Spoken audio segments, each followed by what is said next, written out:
Babieba attention TV so enana pe. Wosomfo akwiantwuwa na sabe ma chance a mede ensempa eba be somo.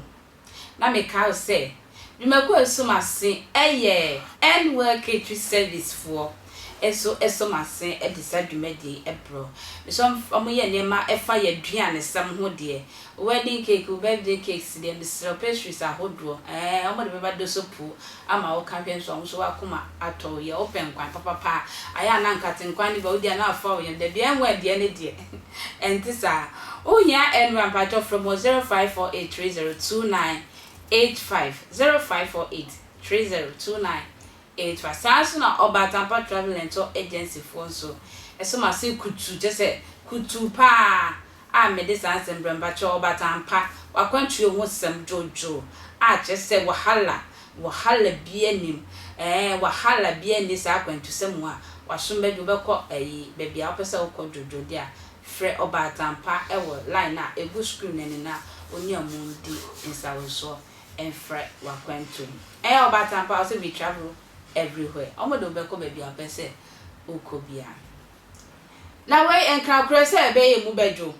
ye nua be ma ye nyira ye ni no hu ahi ene ye maami Agradaa tesa ade I say ye hu ni a enkrofo pese ekire ye kra se hu ahi ye pani se ye maami Agradaa o se maami Agradaa so ye pani esin hu ahi o minim ene o mienu nya do mo hyehyom hu na tese entokwa tese mo ye den pa na we na hu ahi se na watiti say maami Agradaa abecha social media say we jai ni kunu in the name of what? In the name of Pastor Odio Echiti, Pastor Odro we Echiti enti ujana. Na wo ye jan ka say wo Agradaa eye evangelist mama part. Wo na nka ye jawo eye ukunu. Na so me hu ahi kra me ni wa twi so. Wo se me aya me fere ade enti ese me fra ho ntoma kakra. Me buade pa me yakwara papa nti ana mintimi mbiebie so bebe sane ahu ahi kan no nti me frefra na ntoma kakra wo yi se e ma me Agradaa evangelist mi so kan anu tum da jimi no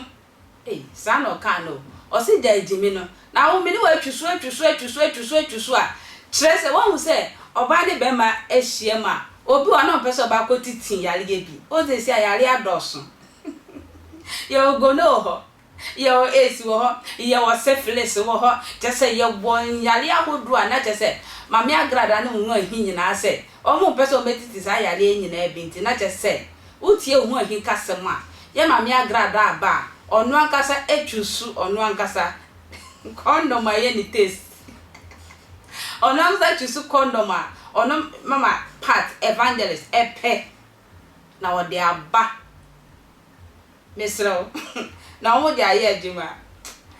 Mesro mpacho yentie ohu ahi kakra da me ndi nani mu asem nka yentie kakra mra na mi atam ga na tua ne bo ena timi nko ena bo timi mumuni pali bia ma mi ni timi a muntimi nka no kranche no ma mi ni di nkwase asema muntimi nka no kranche no na heni pafo ni patantan te sa Agradaa hwe oba be sia ne to atia ne to ase balu ye huna atia Kwasiapanin sa no o join sa no te Ghana no wotimi na mo heni din te Ghana no wotimi na mo heni din muntimi nka kranche no ena no me yasa nkofo bi frefrem na hu ahi ye no kreso ni Agradaa da ye na wone ne da yampa me nsan o ba bia sam ni Agradaa na me di Agradaa me di 3 times me di oba won na de condom ba so no we gangster no nim so hu ahi me nche na manyem wo to oba no de condom aba eni ye kiss condom ene guwa bebrebe no ye ni kiss condom eniye obi asebe wanya me yire kotie na obepa adi kekede intimi mfa me kwati nkodi ne woro condoms niye oh yes Agradaa na tiem se condom ana me minim primary afi na tiem se kiss condom bi wo na flavor na ewo no your banana flavor or your watermelon flavor and your pineapple flavor and your orange flavor intimi we banana flavor good ya the can we say some condom kwati ya de go no ne syphilis Kwasiabasa te Ghana ne Jimmy ko ti problem an nyina maami Jimmy enna me ko se kroma duane pa enwumre na kom de me tina me kopa duane yedi na me hia me brother bi o osena na wo nyina nse ye hu live ache na me se ai mo ma ho me jiem no sena Agradaa nya blocking high to make bi ma no and the man started so condemn Agradaa ekunu no osena na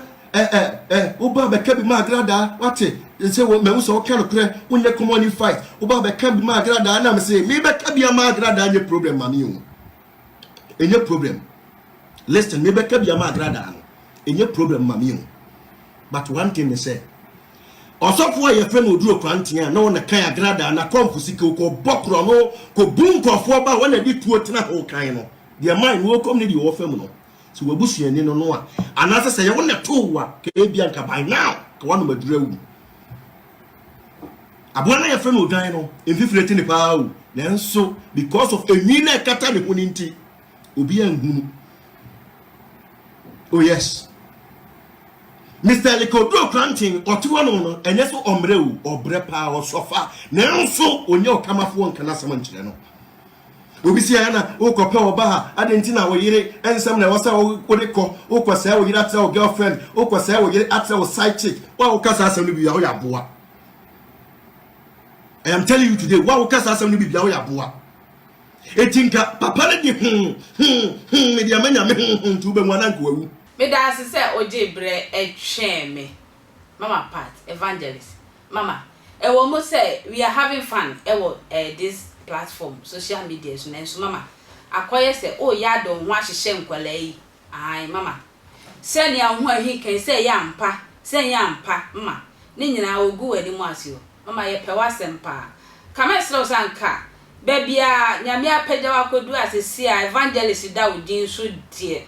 anka ne mani bi wa anka nsem fata sanka odo ho eba bedidi we see mommy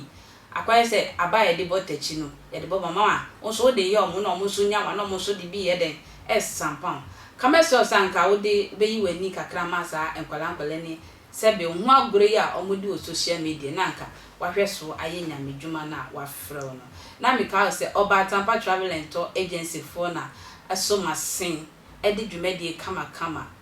romantic programming and as a romantic insemi edi bi promise for obatampa na onu omundi nkomo fa wa kwantu se obakwa kodu America, Mexico, New Zealand, Europe, America dia bisro call them this number na ego screen no so na onu omundi nkomo eya hotoso pa express so sika shida bisro from osomfo akua ntwua ba ko pe ena mede nsami ebeso akra